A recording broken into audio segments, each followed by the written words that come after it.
आत्या आहे, कोणी आजी आहे. सर्वच महिलांना अभिमानास्पद आजची गोष्ट आहे की आपण सर्व महिला खूप सुंदर कार्यक्रम करतो. मी तुम्हाला थोडंसं महिलांबद्दल बोलतो. महिला आपल्याला काय वाटतं की आपण काहीच नाहीये, परंतु घराचा पिलर म्हणजे महिला आहे. प्लीज सर्व महिलांच्या शांत बसून ऐकावं.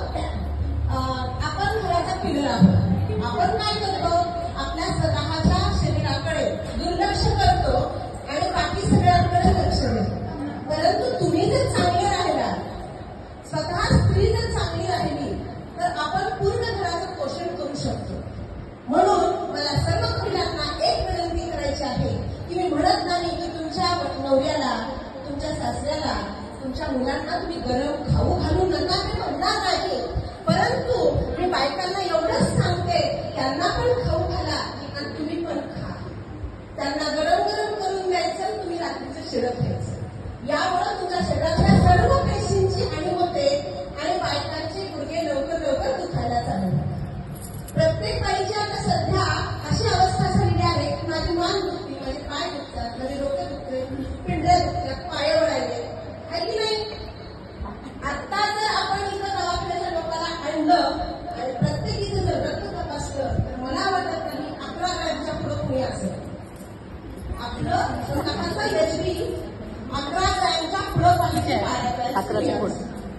सांगण्याच्या पाठीमागचा उद्देश असा आहे, आपल्या वयाच्या 10व्या-12व्या वर्षी काल येते त्यावेळेस पासून आपल्या पूर्ण शरीरातली झीज व्हायला चालू होते. प्रथमतः मासिक पाळीमध्ये ब्लिडिंग होतं, त्याच्यानंतर प्रत्येक डिलिव्हरीत ब्लिडिंग होतं आणि म्हणून शरीराची आपली प्रत्येक डिलिव्हरीत 10 वर्ष आपलं आयुष्य, 5-5 वर्ष आयुष्य कमी होत जातं. म्हणून बायकांनी 40 वर्ष वयाची झाले की प्रत्येकीनं आपला बीपी बघून घ्या, शुगर बघून घ्या, आपल्या शरीराच्या पूर्ण टेस्ट करा. मी कुणाला वाईट म्हणणार नाही, कुणाला चांगलं म्हणणार नाही. मी बोललेले 2 शब्द तुम्ही वाईट म्हणू नका. जर त्या घरातला पुरुष मेला तर बाई स्वतः लेकरं लहानाचे मोठे कशी पण करतील, त्याचे लग्न लावती, सुनाबाळा अगदी संसार उभा करतील.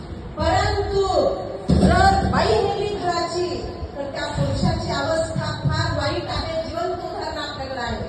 दुसरी बायको करून घेतात, पहिल्या मुलांचे काय हाल होतात नाही होतात मी काही सांगणार नाही, बोलणार नाही. परंतु ज्याला पहिला लेकरं आहेत त्या लेकरांची पण काय हाल होते तुम्ही काही पिक्चर मध्ये बघितलं असेल, रील्स मध्ये बघितलं असेल.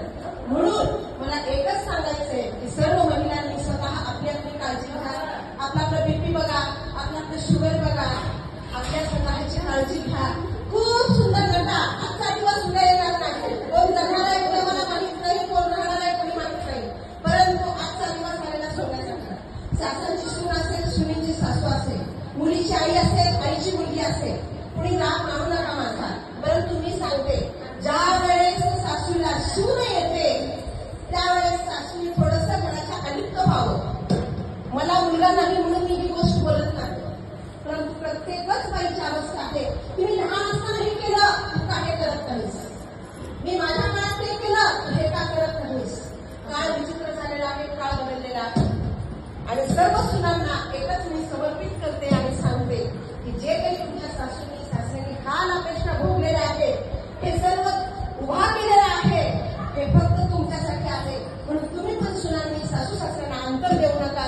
खूप छान सांभाळा, आरोग्याची काळजी